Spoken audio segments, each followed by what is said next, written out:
नमस्कार, मैं doctor Suresh, assistant professor ABST। आज के इस वीडियो में हम बीकॉम सेकेंड ईयर का पेपर है इनकम टैक्स के बारे में बेसिक जानकारी पढ़ेंगे। इनकम टैक्स के बारे में हम पहले भी 2 या 3 वीडियो जारी कर चुके हैं। छात्र ध्यान दें, उन सभी वीडियो का अध्ययन करें। यहाँ पर जो अभी इनकम टैक्स का जो वीडियो है वो हम इनकम टैक्स की बेसिक जानकारी को पढ़ेंगे, जो हमारे एग्जाम में या हम प्रैक्टिकल क्वेश्चन करेंगे उनमें काम आएगी। स्क्रीन पर आपको दिखाई दे रहा है प्रीवियस ईयर अर्थात गत वर्ष। गत वर्ष से क्या तात्पर्य है? गत वर्ष 1 अप्रैल से शुरू होकर 31 मार्च तक की 12 माह की अवधि होती है। इसे वित्तीय वर्ष भी कहते हैं। गत वर्ष की अवधि 12 माह से अधिक की नहीं हो सकती, परंतु कुछ परिस्थितियों में ये 12 माह से कम हो सकती है। ये परिस्थितियाँ कौन सी होंगी? नंबर 1, नया व्यापार चालू करने की दशा में।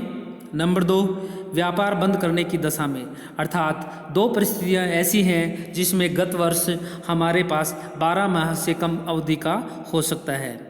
इस प्रकार कर निर्धारण वर्ष 2020-21 के लिए गत वर्ष की अवधि 1 अप्रैल 2019 से शुरू होकर 31 मार्च 2020 तक की होगी। अपवाद, इसके कुछ अपवाद हैं। गत वर्ष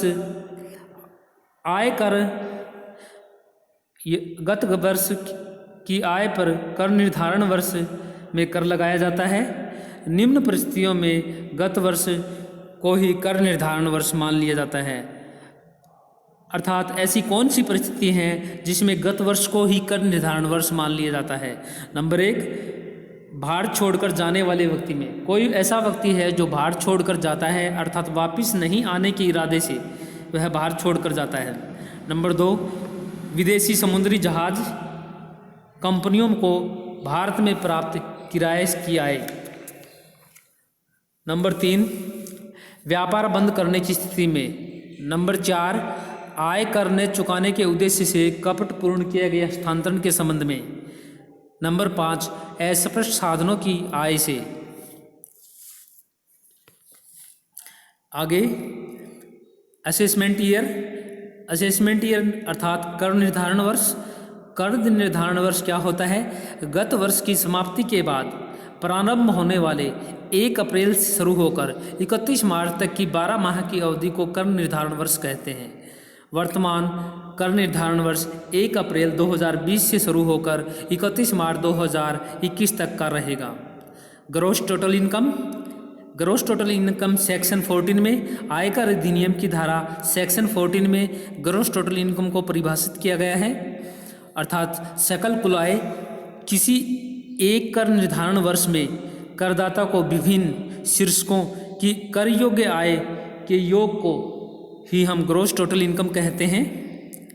ग्रॉस टोटल इनकम के बाद में स्क्रीन पे दिखाई दे रहा है टोटल इनकम।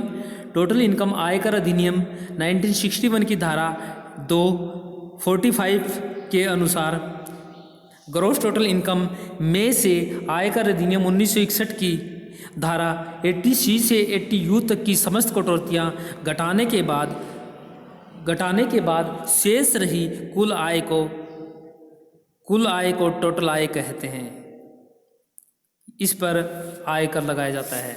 आगे एसएससी अर्थात करदाता कौन होता है? आयकर अधिनियम धारा 27 के अनुसार करदाता से ऐसे व्यक्ति से है जो आयकर अधिनियम के अंतर्गत कर चुकाने के लिए उत्तरदायी हो। नेक्स्ट, पर्सन व्यक्ति। आयकर अधिनियम 1961 सेक्शन 2(31) के अनुसार आयकर अधिनियम के अनुसार करदाता एक व्यक्ति होता है। व्यक्ति में हम निम्न व्यक्तियों को शामिल करते हैं। नंबर 1, व्यष्टि एन इंडिविजुअल में हम पागल, अवयस्क और दिवालिया व्यक्ति को भी शामिल करते हैं। नंबर 2, हिंदू अनडिवाइडेड परिवार, हिंदू अविभाजित परिवार HUF। नंबर 3, एक कंपनी। नंबर 4, एक फर्म। नंबर 5, व्यक्तियों का समुदाय एसोसिएशन ऑफ पर्सन्स। नंबर 6, एक स्थायी संस्था या सत्ता, एक लोकल अथॉरिटी। नंबर 7, प्रत्येक कानूनी व्यक्ति अर्थात जुडिशियल पर्सन, इन सभी को हम पर्सन में शामिल करते हैं। अर्थात ये सभी हमारे पास आयकर अधिनियम 1961 के अनुसार ये सभी लोग हमारे पास पर्सन हैं। आगे, भारत में कृषि आय। भारत में कोई भी कृषि भूमि पर कृषि कार्य से उत्पन्न होने वाली आय को कृषि आय कहते हैं। प्रत्येक श्रेणी के करदाता के लिए आयकर अधिनियम 1961 की धारा 10(1) के अनुसार यह कर मुक्त होती है। यदि कोई कृषि उपज बिना किसी कृषि कार्य के ही उत्पन्न हो जाती है और जिससे करदाता को कोई आय होती है तो ऐसी आय को हम कृषि आय नहीं मानेंगे। नेक्स्ट, अंशतः कृषि आय। अर्थात आयकर अधिनियम में हमारे पास कुछ आय इस प्रकार की होती हैं जिसको कुछ कृषि आय मानते हैं और कुछ कृषि आय नहीं मानते हैं। इसमें नंबर 1 है चाय के उत्पादन से आय। यदि करदाता भारत में चाय की खेती करता है और उससे कोई आय होती है तो 60% भाग कृषि आय मानते हुए इस पर कर मुक्त होगी तथा 40% भाग व्यापारिक आय होते हुए टैक्सेबल होगी। अर्थात नीचे दिखाया गया है 60% आय कृषि आय टैक्स फ्री प्लस 40% आय व्यापारिक आय टैक्सेबल। उसके बाद में नेक्स्ट, रबड़ के उत्पादन से आय।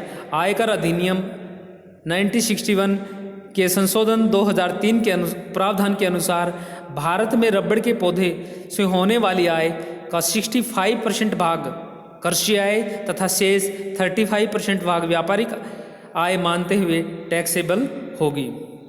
यहाँ पर दिखाया गया है स्क्रीन पर, ऊपर देखिए 65% भाग कृषि आय टैक्स फ्री प्लस में 35% भाग व्यापारिक आय टैक्सेबल आय, ये रबड़ की आय। नेक्स्ट, कॉफ़ी के उत्पादन से आय।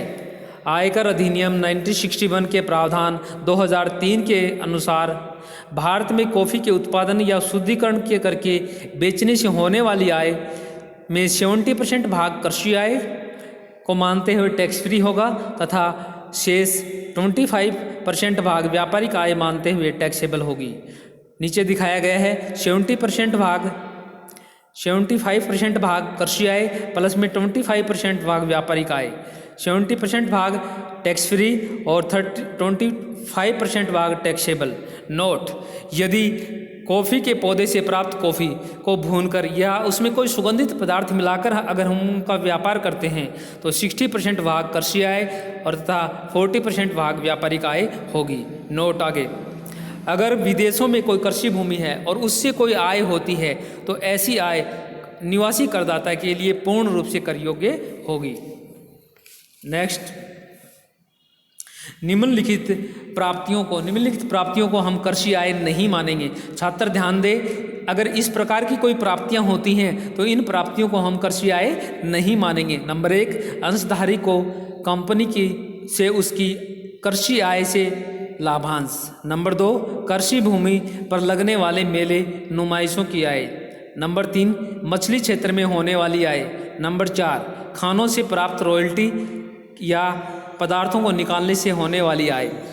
सिंचाई के लिए पानी देने से होने वाली आय, लाख की खेती करने से होने वाली आय, तालाब के सिंघाड़ों से होने वाली आय, भूमि पर ईंट के भट्ठों बनाने से होने वाली आय, समुद्री पानी से सोडियम क्लोराइड निकालने से होने वाली आय, डेयरी फार्म मुर्गी फार्म से होने वाली आय, कृषि फार्म के मैनेजर को प्राप्त पारिश्रमिक, जंगली घास, बांस, अपने आप उगने वाले पौधों से होने वाली आय, ऐसी भूमि का किराया जिसका प्रयोग कृषि काम में न किए जाने वाले पशुओं को के चारागाह के लिए किया जाता है से होने वाली आय। नेक्स्ट, कृषि कार्यों के प्रयोग में ली गई भूमि के संबंध में किराए की बकाया रकम का ब्याज। ये समस्त आय अगर होती हैं अर्थात समस्त प्राप्तियां जो होती हैं तो इन प्राप्तियों को कृषि आय नहीं मानेंगे। नेक्स्ट, ध्यान दीजिए, आय का प्रयोग क्या होता है? आय का जो प्रयोग होता है उसको हम आय मानते हैं यदि किसी करदाता को किसी व्यवहार में कोई आय एक बार प्राप्त हो जाती है और प्राप्त होने के बाद वह उसका स्वेच्छा से किसी अन्य स्थान पर उसका प्रयोग करता है तो इसको आय का प्रयोग कहेंगे। यह करदाता को अर्थात इस पे करदाता को कर देना होगा। नेक्स्ट, आय का मोड।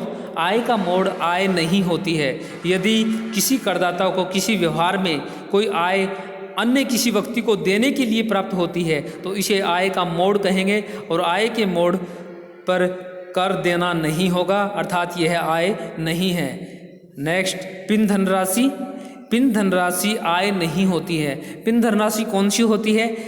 यदि किसी स्त्री द्वारा अपने पति से प्राप्त घर खर्च या अन्य कोई धनराशि में से कोई बचत कर ली जाती है तो उस बचत की गई राशि को हम पिन धनराशि कहते हैं और पिन धनराशि आयकर अधिनियम 1961 के अनुसार आय नहीं मानी जाती।